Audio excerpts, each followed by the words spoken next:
Bonjour à tous, nous allons voir ensemble les moyennes mobiles, qui sont d'une extrême importance dans le trading. Dans un premier temps, on va voir une définition avec une explication simple pour un trader. Ensuite, on va voir différents types de moyennes mobiles, et je vais me faire plaisir dans un chapitre entier consacré à la moyenne mobile de Alan Hull. Pour finir, on verra des utilisations courantes des moyennes mobiles dans le trading, avant une petite conclusion qui contiendra les dernières recommandations.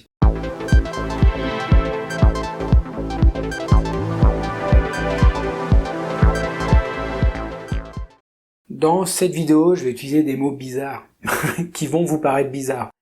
Mais j'ai pensé à tout. Car dans la description de la vidéo, vous pouvez trouver des liens qui vont vers d'autres vidéos de la chaîne qui vont vous expliquer tous ces mots bizarres.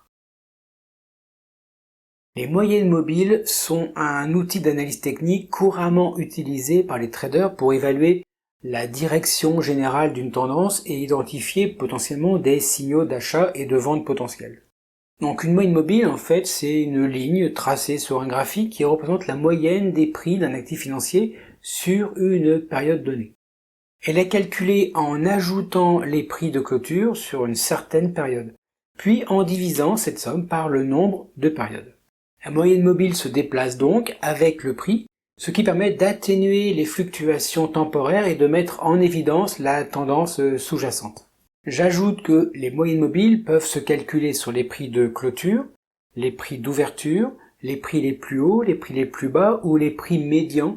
Il y a d'autres formules, mais enfin, grosso modo, c'est ce qu'on peut trouver comme type de calcul. Il existe plusieurs types de moyennes mobiles, chacune ayant ses propres caractéristiques et applications. Je vous donne vraiment quelques-uns des types les plus courants. On va commencer par la moyenne mobile simple, ce qu'on appelle la SMA, la Simple Moving Average. Il s'agit de la moyenne mobile arithmétique des prix sur une période donnée. Chaque prix contribue de manière égale à la moyenne, ce qui peut rendre la SMA beaucoup plus lente à réagir au changement de prix par rapport à d'autres types de moyennes mobiles. Pour contrer cette petite chose, là, on a la moyenne mobile exponentielle, ce qu'on appelle l'EMA, Exponential Moving Average. Contrairement à la SMA qu'on a vu juste avant, l'EMA attribue un poids plus important aux prix les plus récents, ce qui la rend beaucoup plus réactive aux changements de prix récents. Cela peut aider à repérer les changements de tendance beaucoup plus tôt que la SMA. On a aussi la moyenne mobile pondérée, la WMA, la Weighted Moving Average. Comme le MA, la WMA attribue également un poids plus important aux prix les plus récents. Cependant, au lieu d'utiliser un poids exponentiel décroissant, la WMA utilise des poids prédéfinis qui sont appliqués à chaque prix. On a aussi la moyenne mobile lissée, la SMMA, la Smoothed Moving Average. La SMMA est une moyenne pondérée qui attribue des poids à chaque prix. Mais contrairement à la WMA, elle lisse davantage les données en utilisant des poids constants sur plusieurs périodes. Après, vous avez la moyenne mobile adaptative, la AMA, Adaptive Moving Average. L'AMA ajuste automatiquement la longueur de la moyenne mobile en fonction de la volatilité du marché. Cela permet à l'AMA de s'adapter aux différentes conditions du marché et de réagir plus rapidement aux changements de tendance lorsque la volatilité est élevée. Vous avez aussi, alors beaucoup plus exotique, la moyenne mobile triangulaire, la TMA, Triangular Moving Average. La TMA est une moyenne mobile lissée qui est calculée en prenant la moyenne de plusieurs moyennes mobiles simples à différentes périodes.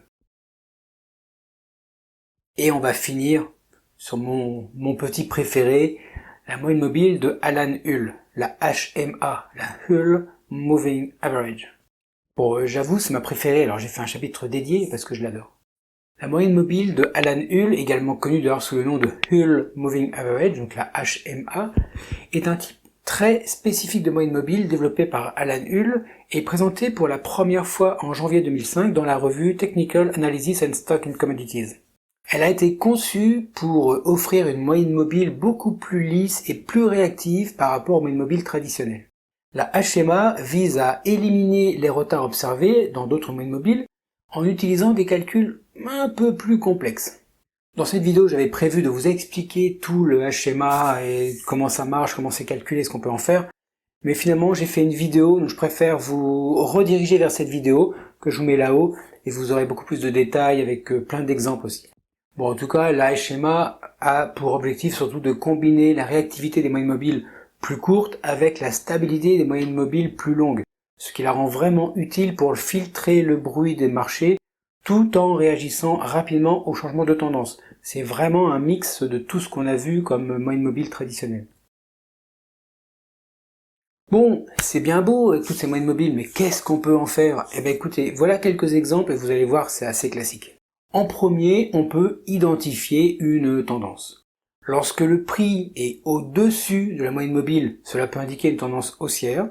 À l'inverse, lorsque le prix est en dessous de la moyenne mobile, cela peut indiquer une tendance baissière.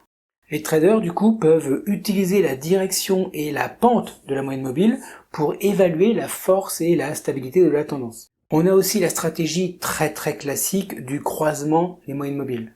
Lorsque deux moyennes mobiles de périodes différentes se croisent, cela peut générer des signaux d'achat et de vente. Par exemple, si la moyenne mobile courte, donc 9 périodes par exemple, croise à la hausse la moyenne mobile longue qui est de 50 périodes, cela peut être considéré comme un signal d'achat. À l'inverse, vous vous en doutez, si la moyenne mobile courte croise à la baisse la moyenne mobile longue, cela peut être considéré comme un signal de vente. J'ouvre une parenthèse, jamais solo, Je prenais pas ces indicateurs pour dire c'est bon, j'achète, je vends. Non, faut réfléchir un peu et analyser le contexte. Certaines moyennes mobiles, les plus longues en général, peuvent servir de support et de résistance dynamique. Les moyennes mobiles peuvent vraiment servir de niveau de support et de résistance. Lorsque le prix rebondit sur une moyenne mobile, à la hausse par exemple, cela peut indiquer un support potentiel. De même, lorsque le prix rencontre une résistance près d'une moyenne mobile, à la baisse, cela peut indiquer une zone de vente potentielle. Ça marche très bien généralement sur les moyennes mobiles EMA en 50 et 200 périodes. Globalement, on voit ça. Et testez de votre côté, et si vous trouvez que c'est bon ou pas bon, écoutez, dites-moi en commentaire, comme ça permettra de corriger s'il faut, parce que des fois je dis des bêtises quand même. Il est important de noter que les moyennes mobiles sont des outils simples, mais puissants, et qu'ils doivent quand même être utilisés en conjonction avec d'autres indicateurs et méthodes d'analyse pour prendre des décisions éclairées en matière de trading. Les périodes utilisées peuvent être en lien avec le style de trading, l'unité de temps utilisée et même le marché utilisé.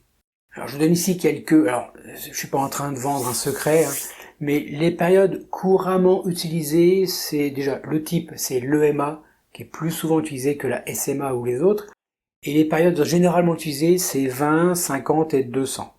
Mais bon, vous faites les vôtres aussi. Si vous voulez tester, un conseil, faites-le sur un compte de démonstration, comme ça, no stress, et puis essayez les différents types de moyennes mobiles pour vérifier celle qui correspond, qui vous va le mieux par rapport à vous, votre résistance au risque, votre style de trading et les marchés. Et puis après, vous pourrez travailler sur un compte réel, mais faites-le sur un compte de démo pour commencer. De très nombreux indicateurs fonctionnent sur une base de moyenne mobile. Et ils sont calculés sur la base des prix. Et je vous donne un peu l'ordre d'importance des données à utiliser sur un graphique financier. Pour commencer, vous avez le prix. Le price action, c'est la base de tout. Même certaines personnes ne tradent que avec le price action. Ça parle de lui-même. Ensuite, vous avez des moyennes mobiles, parce que ça utilise le prix. Et ensuite seulement, vous avez les autres indicateurs techniques, qui eux utilisent les moyennes mobiles, qui utilisent le prix. Vous voyez un peu l'échelle. Voilà, bon, je vous ai tout dit, donc n'oubliez pas la vidéo sur Alan Hull, parce que ça peut vous aider à découvrir peut-être une moyenne mobile intéressante. Elle existe d'ailleurs, cette moyenne mobile, sur mon site internet, que vous trouverez aussi en lien dans la description. Moi, écoutez, j'ai fini cette vidéo, donc c'est génial. Si elle vous a plu, vous savez quoi faire. Le pouce. Si elle vous a pas plu, vous savez quoi faire. Le pouce. En tout cas, partagez la vidéo si vous trouvez quelqu'un à qui ça peut intéresser. Abonnez-vous, comme ça vous raterez pas les autres productions que je vais faire. Et puis, maintenant, à vous de jouer. Faites de bons trades. Faites gaffe sur les marchés. Sincèrement, je vois trop de traders en particulier qui se vautrent. Ça me fait de la peine à chaque fois, ça me rappelle mes échecs, donc c'est pas top. Faites gaffe à vous, et on se revoit dans une prochaine vidéo, à très bientôt.